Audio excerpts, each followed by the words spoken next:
Hey, welcome back, guys. I know it's been a couple days, but we're gonna go over three trading days: Wednesday, Thursday, and Friday. So we're gonna go right into it. It's been a crazy week. All right, so first trade on Wednesday, DTIL. So DTIL pops up on the scanner, and we get this large spike of volume, and I'm looking at it's a biotech stock. And on the 25th, they get a FDA rare disease status for treatment. So stock jumps up. So I get in, anticipating for breakout. Pulls back. It's not showing on the 1 minute on the 10-second chart. I don't know why it doesn't let me go back 3 days. It only lets me go back a maximum of 2. So I remember I got in, and I remember things flushes, and I'm down for the count. So I get in 6:54. I wait for a pullback. I didn't get in at the very top. The very top of this was $7. So I did wait for it pulled back down, and I stopped out. I was like, oh dang, but it took me a while, and I still need to practice getting out immediately because I would have saved myself much more money. You see 402, and then 405. I added, anticipating for a breakout. And look at the price. Things were looking good. It did flush down for a little bit, then it spiked back up, and then it didn't go through. So I had to get out, and I got out for a loss of 133 for that day. So it is what it is. It's a bad decision on my part. I should have been careful. It's not the best trade. Okay, so we'll go into the next day. So the next day we had ASTI. ASTI on the 26th. Actually, no, we had two. We had CYN. Now CYN was really good. This popped up on the scanner on the 26th, and we get a news breakout on the 26th of, let's see right here. Wait, where is it? Okay, well, it's not really showing. There was good news. I forgot what it was. It was a biotech stock. So see, no, not biotech stock. They actually had a partnership with not partnership. They had something with Nvidia. There was an Nvidia headline. So anything with a big like Mag 7, Magnificent 7 headline, for the most part, if it's Nvidia related and the market likes it, it's gonna really pop up. So let's go on January 26th on this trading day right here. Yep. That's the 25th. Okay, so for this trade, I got in at 4:05 a.m. in the morning. So I see it 4:05 in the morning, and I'm waiting for a pullback. So it goes up 4, goes up more, and I'm waiting. This thing spikes up already. I'm already hesitating. And these trades are really fast. Lately, guys, these trades have been really, really quick. It's hard to capture the initial, spike up because you're just not sure if it's going to flush or not. You kind of have to wait for the volume to confirm. I wanted to wait, especially after Monday, after taking that big loss. I had to be careful. So it did go up. It starts at $4.93. Starts going up. This is a pullback, micro pullback. Good entry, place for entry. Okay, so 705, and that's actually where I got. I did wait. I actually got in at a really good time. You see this pullback, 716, and I didn't get out until $8.29. So it was a $100 winner. It was almost about. It was pretty close. No, it was $100. I'm wrong. So I got in, I got out, and look, my position was very, very quick. It wasn't long. I didn't overstay my welcome. I could have, but I didn't have enough funds to trade in another size, and it went down. So here's the thing: on the 1 minute chart, you can see a bigger aspect of when it goes up and it peaks for a certain move, and then it'll start to go back down right here on this 1 minute chart, and then right here is when you can start anticipating a breakout if it starts pushing towards this new high. If you see that it's breaking towards a new high, it's safe to get a trade here. Getting a trade in here, you're risking a lot. Even though the MACD is open, it still has a potential to cross over. You see these red candles right here in the volume area. It's it's scary because you're like, okay, what's gonna happen? You never know. So you have to confirm the volume. You have to confirm the breakout if you're willing to trade, the stock as a continuous. And it really squeezed up. I wouldn't have been able to trade this. Look at the price level. It's already $19. It squeezed up to a high of 19. I could have held. Yeah, this is June 27th. I'm sorry. That was the next day. Still, same concept. It pulls up, goes back down.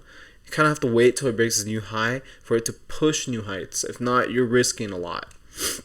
and it made a high of $11, $12, and it just kept going on and on for the whole 2 hours, 2 hours and 30 minutes of the pre-market session. It just went up further and further, and man, it thing went up to $37. It was crazy. So yeah, the Nvidia headline was really good. ASTI, I also had a pretty good winner on this stock. So we're gonna close this chart.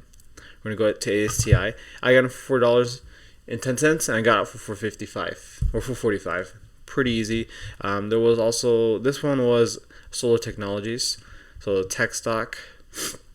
On the 26th, we did have news come out early in the morning. So they had some collaboration with NASA. So sometimes that's a good headline. Don't get fooled by the headline. I was fooled by the headline many times this week, and I feel like that kind of also made up for my loss. You have to confirm the volume. The headline has to match the volume. You can think it's good, but it's not good. I've gotten screwed over where a headline mentioned NASA and it didn't really do anything. So you would think that it does something all the time whenever NASA is mentioned in any of these stocks, or when you see that headline immediately and you want to jump in. No, you have to wait. If not, you're gonna lose. And I feel like that's what happened earlier. Okay, it's not letting me pull back the pre-market, so we'll go into the 1 minute chart. But we can see one of my entries. So it did spike up on this volume by a lot. I saw this running up. This is a pretty big candle, but on the 10-second, it just kept going and going. I hesitated to pull the trigger because I was waiting for a pullback, because sometimes you won't get that micro pullback. Sometimes you might just have to jump in. But then that's when you have to look at the daily chart and kind of understand, okay, where is this 200 EMA average? Where are we at on the day? And obviously the stock has had multiple reverse stock splits. You can see the prices in previous years. It's just really, really high. So if you can't find a micro pullback, what I like to do, I like to look at the 200 EMA as well in conjunction as it's going up. And I'm like, okay, it has enough volume to move up all the way to there. That's the roof. It's a 1 million share float. Yeah, it might not get there, but then you have to look at, okay, where's potential signs of resistance if it's not going to shoot straight up to $8. Right here, you see where it spiked up in December 24th, 2024. You want to look at these areas of previous resistance, on the daily chart. And you can see right here, top of 360 and then top of 441, top of 536. So it did beat that top. So then if it breaks this high right here in December 2024, then you look for the next high. So then right here, so it did top around where it was in August previously, and if it were to keep going, then that's when you would keep looking up. It kind of fills a gap essentially up to here, up to $8, which would be the 200 EMA of where it's at currently. So it's hard to get in. It was really quick, and man, if I just pulled the trigger a little bit sooner, this would have been an amazing day, $200 day, but coulda, woulda, shoulda. All right, so that was that trade. So where does this leave us? Friday was a bit iffy. So Friday, we got in for our first trade. Our first trade on the day was actually BBLG. BBLG popped up on the scanner, and it had some pretty good momentum, but I kind of hesitated. I wanted to be very careful on the day. It was Friday end of the week. I tried to be careful as best as I can. I don't want to end the week, on really, really bad loss. And it was okay for the most part. It was a very tolerable loss. Tolerable than Wednesday, more tolerable than Monday. So we'll go to stock quote.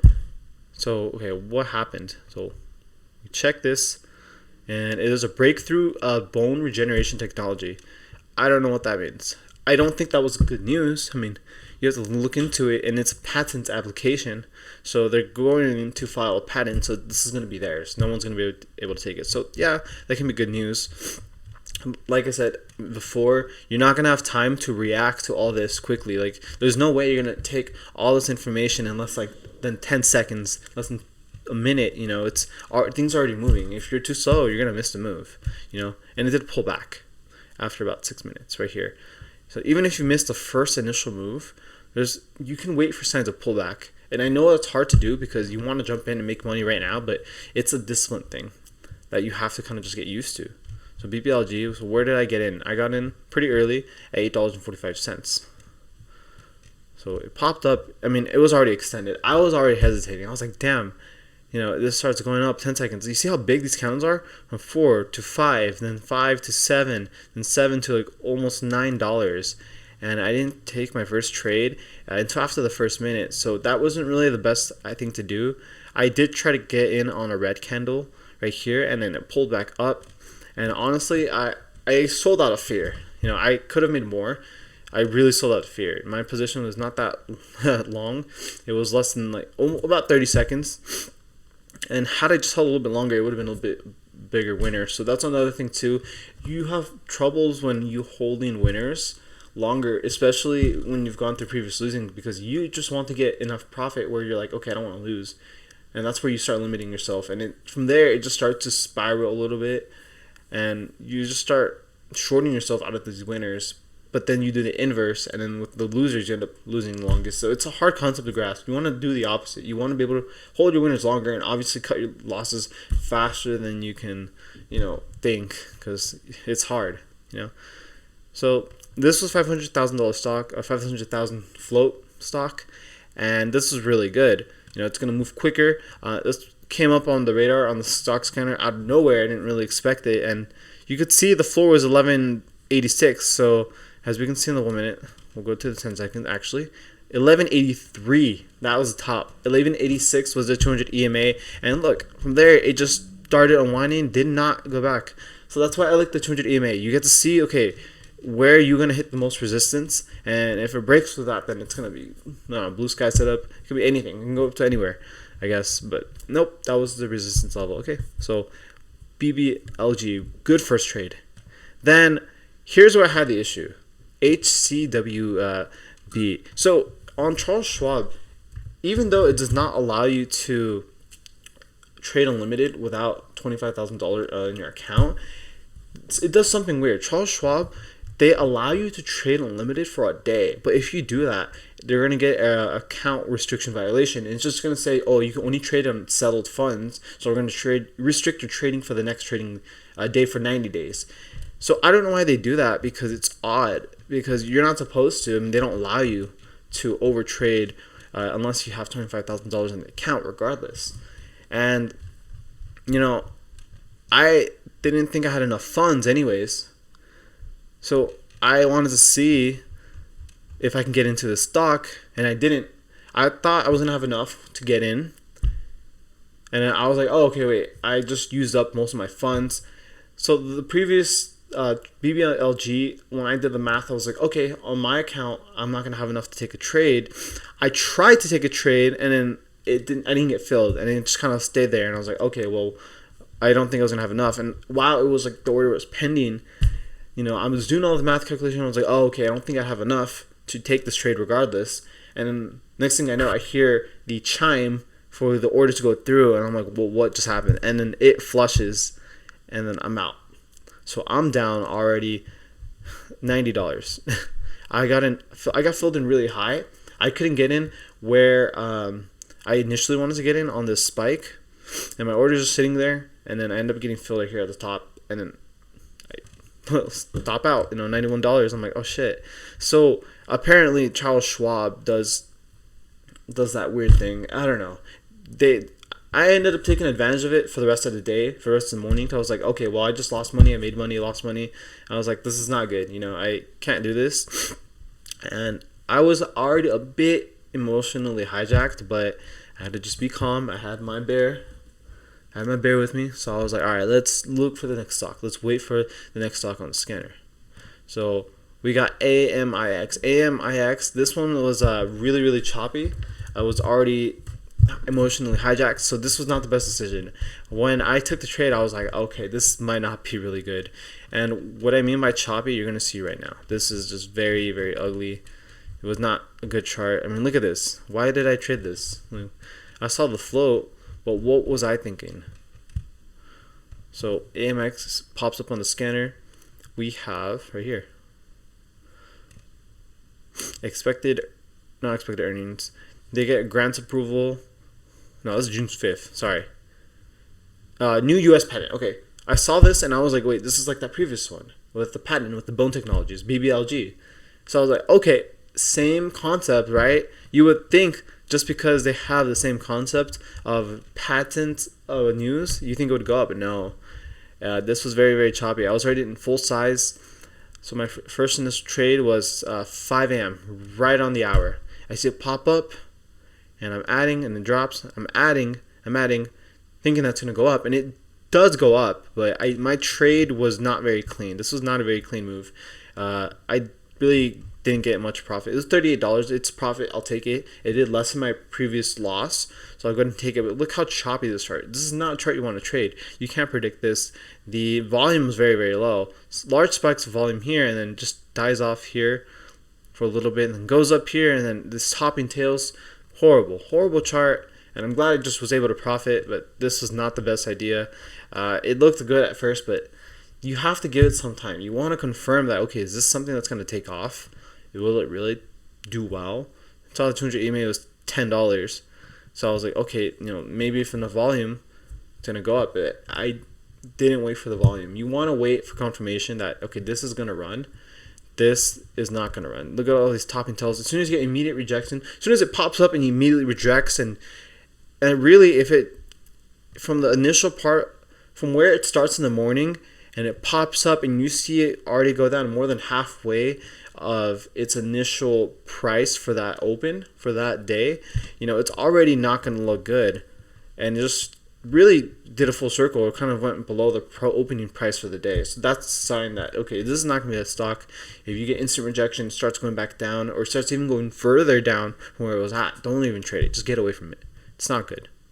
Okay, ASTI. So I saw STI pop up again on the scanner, thinking that, okay, this is a continuation from the previous day. Let's see if we can profit. And we really didn't profit.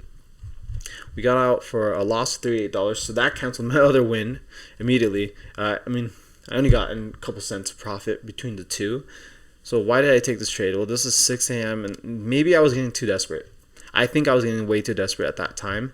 This was ready. I saw it pop up at 6 a.m. on the hour, so I took advantage here.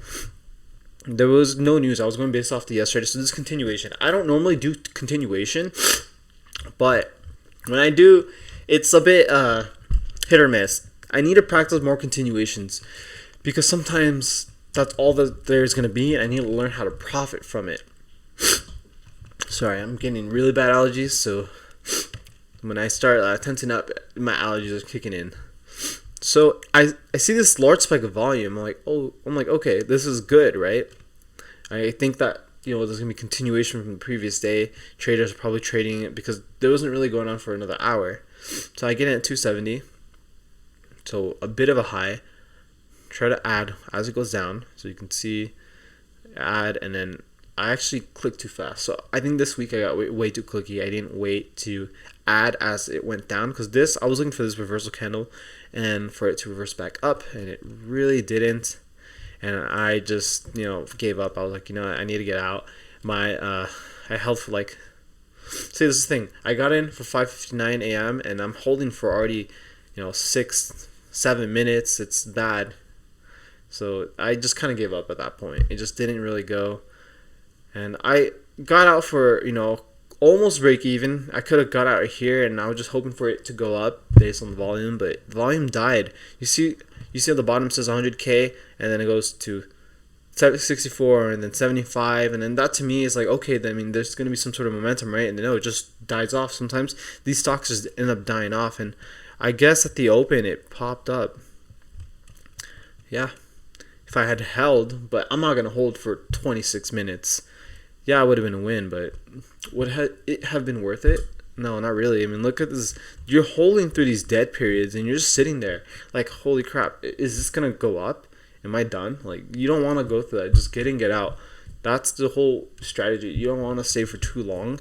If it's going on, like CYN had continuous, increases. And if you're able to trade that properly with proper pullbacks, and you enter in those pullbacks and you profit on the way up, and then keep doing that, rinse and repeat, then it's possible to do really, really well. But obviously, if you have a margin count, if you have a cash count, you're going to be restricted to what you can do. But yeah, you don't want to stay in that mental toll of just dot dash. That's how you know the volume is dead. So LCFY, I seen LCFY. I didn't really think this trade was going to go or work well. This was 610. I'm going to tell you why. Because normally I don't expect stocks to immediately reverse. I saw the stock go up pretty early in the morning, around 5 a.m. You see how it went up and it just straight dumps? So you want to get away from it, right? Look at how much it dumped. It dumped from its initial opening. And then I'm like, okay, I'm looking at this. I'm like, this is not going to do anything. And it starts spiking up. So it's going up more than VWAP. At the time, the VWAP was somewhere around here. It's not really showing. I don't know why. So yeah, it starts going up. Let's see where the VWAP was right here. Yep, there we go. So it was under VWAP. I'm like, okay, it's probably going to spike over VWAP and then flush down and just end from there. No, it flushed down and started to go up, and I'm like, okay, it's not going to do anything crazy. Yeah, no, it proved me wrong, and I was like, oh, shit. So now I have FOMO. I'm already pissed on the day. I'm already a little bit hijacked.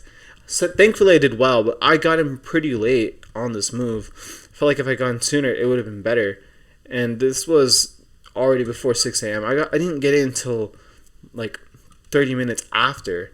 I got in right here around. I got in for 8:80, so I did hesitate for a little bit. And the 8:80 was already at 6:10 a.m. Thankfully, I got in for a good pop right here. 6:10. I got in here and I sold around the top. I just got in, got out. I didn't want to overstay my welcome. I got scared.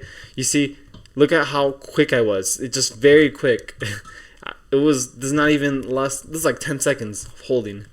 And I get fearful and it continues to go up higher. And it would have been a really big winner. But that's what happens when you go through a couple losing streaks and you're just like, you don't want to risk anything. You start getting scared and you limit yourself. So honestly, I still profited on that specific trade. So where did that leave us on the day? So left us on the day with I believe $19 loss, which is very, very tolerable. I'm okay with that. I'm not mad at all. But the only thing is, now this month I've acquired 5 red days, as opposed to 2 red days. This whole week I was a loser. I was a loser this week. So this is what the P&L looks on the week. Monday, I need to be very careful. I got a little bit sloppy. I came back Tuesday. Wednesday, I got sloppy again. Thursday was amazing. 146. Really good trade. This I'll take. This is a proper loss I will always take. But not really. The price of that loss I'll take, but the way it traded, I'm not going to accept that. That was really bad trading. I was over trading essentially, and that's not good. It puts us down 300 on the week. Hey, the glass still half full. I'm up up like by maybe a couple 400-ish from the previous months. 543. It's not bad. I did get back. I was at 400, and then I didn't gain some of that loss back. So now we have one trading day. I'm not looking for anything crazy. Just gotta be very careful.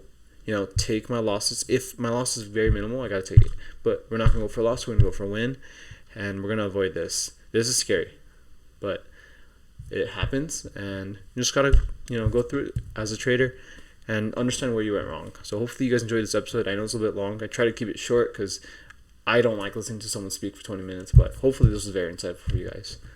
All right, see you later.